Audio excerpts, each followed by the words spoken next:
Finally आज माघ 16 गतेबाट superstar नायक पल शाहले अभिनय गरेको आबाट आमा चलचित्र देशभर रिलिज भइसकेको छ भने मर्निङ सोमा एकदमै बवाल क्रेज देखिएको छ। मर्निङ सोको प्रायःजसो सबै सोहरू हाउसफुल भएको छ। आज पहिलो दिन आबाट आमा चलचित्रले कति बक्स अफिस कलेक्सन गर्ला त? आज म यही कुराको बारेमा चर्चा गर्न गएको छु। भिडियोलाई पुरा हेरिदिनु होला र मेरो युट्युब च्यानललाई सब्स्क्राइब गर्न भने नभुल्नुहोला।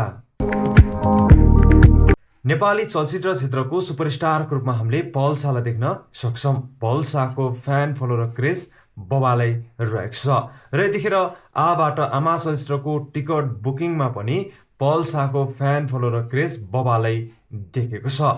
आबाट आमा चलचित्र आज माघ 16 गतेबाट देशभर रिलिज भइसकेको छ र यो चलचित्रले एकदमै धेरै हल एकदमै धेरै सो पाएको छ र मर्निङ सोको प्रायःजसो सबै सोहरू हाउसफुल पनि भइसकेको छ।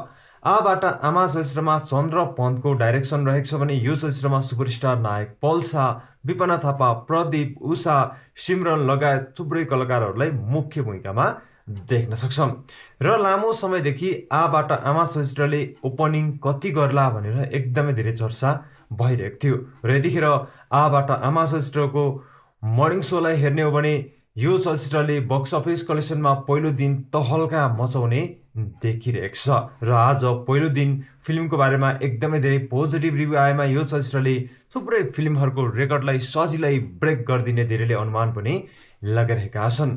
आबाट आमा चलचित्रले आज शुक्रबार पहिलो दिन 1 करोडभन्दा माथिको ग्रस कलेक्सन गर्ने देखिरहेको छ। हस् त्यति भन्दै म बिदा हुन चाहन्छु। आबाट आमा चलचित्र देशभर रिलिज भइसकेको छ। आफ्नो नजिकको हलमा गएर हेर्न नभुल्नुहोला र मेरो युट्युब च्यानललाई सब्स्क्राइब गर्न पनि नभुल्नुहोला। हस् त, धन्यवाद।